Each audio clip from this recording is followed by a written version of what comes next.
Then the next morning after breakfast, Joe put Merrylegs into the mistress's low chaise to take him to the vicarage.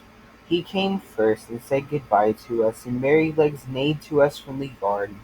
Then John put the saddle on Ginger and the leading rein on me, and rode us across the country about 15 miles to Earlshall Park, where the Earl lived.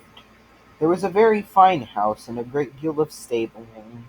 We went into the yard through a stone gateway, and John asked for Mr. York. It was some time before he came. He was a fine-looking, middle-aged man, and his voice said at once that he expected to be obeyed. He was very friendly and polite to John. After giving us a slight look, he called a groom to take us to our boxes, and invited John to take some refreshment. We were taken to a light, airy stable, and placed in boxes adjoining each other, where we were rubbed down and fed. In about half an hour John and Mr. York, who was to be our new coachman, came in to see us. "Now, Mr. Manley," he said, after carefully looking at us both, "I can see no fault in these horses, but we all know that horses have their peculiarities as well as men, and that sometimes they need different treatment.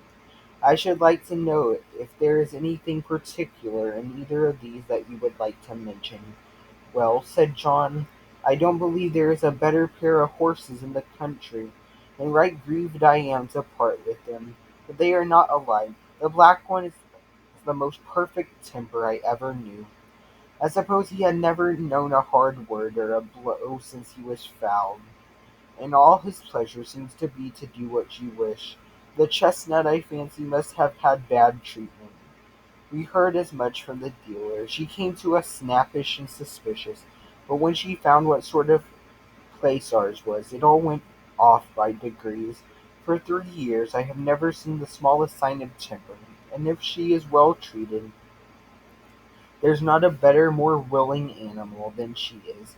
But she is naturally a more irritable constitution than the black horse. Flies tease her more, anything wrong in the harness frets her more, and if she were ill-used or unfairly treated, she would not be unlikely to give tit for tat. You know what that many high-mettled horses will do so." "Of course," said York, "I quite understand, but you know it is not easy in stables like these to have all the grooms just what they should be. I do my best, and there I must leave it. I'll remember what you have said about the mare." They were going out of the stable when John stopped and said, "I had better mention that we have never used the bearing rein with either of them. The black horse never had one on, and the dealer said it was the gag bit that spoiled the other's temper." "Well," said York, "if they come here they must wear the bearing rein. I prefer a loose rein myself, and his lordship is always very reasonable about horses. But my lady, that's another thing. She will have style, and if her carriage horses are not reined up tight, she wouldn't look at them. I always stand out against the gag bit, and shall do so, but it must be tight up when my lady rides. I am sorry for it, very sorry, but I must go now, or I shall lose the train." He came round to each of us to pat and speak to us for the last time. His voice sounded very sad. I heard my I held my face close to him. That was all I could do to say good-bye, and then he was gone, and I had never seen him since. The next day the Lord came to look at us. He seemed pleased with our appearance. "I have great confidence in these horses," he said, "from the character my friend Mr. Gordon had given me of them. Of course they are not a match in colour, but my idea is that they will do very well for the carriage while we are in the country. Before we go to London I must try to match Baron. The black horse, I believe, is perfect for riding." York told him what John had said about us. "Well," said he, "you must keep an eye to the mare, and put the bearing rein easy. I dare say they will do very well with a little humouring at first. I'll mention it to her ladyship. In the afternoon we were harnessed and put in the carriage, and as the stable clock struck 3 we were led round to the front of the house. It was all very grand, and 3 or 4 times as large as the old house at Birkwick, but not half so pleasant, if a horse may have an opinion. 2 footmen were standing near by, dressed in drab livery, with scarlet breeches and white stockings. Presently we heard the rustling sound of silk as my lady came down the flight of stone steps. She stepped around to look at us. She was a tall, proud-looking woman, and did not seem pleased about something, but she said nothing and got into the carriage. This was the first time of wearing a bearing-ring, and I must say, though it certainly was a nuisance not to be able to get my head down now and then, it did not pull my head higher than I was accustomed to carry it. I felt anxious about Ginger, but she seemed to be quiet and content.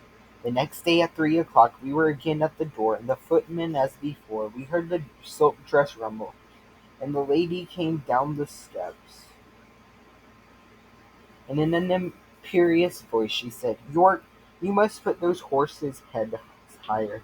They are not fit to be seen." York got down and said very respectfully, "I beg your pardon, my lady, but these horses have not been reined up for 3 years, and my lord said it would be safer to bring them to it by degrees. But if your ladyship pleases, I can take them up a little more." "Do so," she said. York came round to our heads and shortened the rein himself. "One hole, I think. Every little makes a difference, be it for better or worse, and that day we had a steep hill to go up. Then I began to understand what I had heard of. Of course I wanted to put my head forward and take the carriage up with a will, as we had been used to do, but no, I had to pull with my head up now, and that all took the spirit out of me, and the strain came on my back and legs.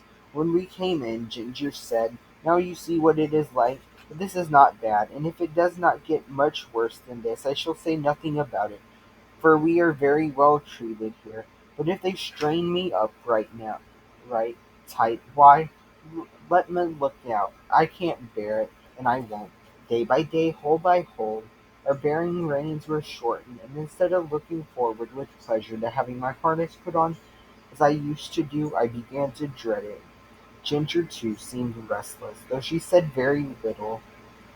At last I thought the worst was over. For several days there was no more shortening, and I determined to make the best of it, and do my duty. It was now a constant harness instead of a pleasure. But the worst was not. But the worst was not come.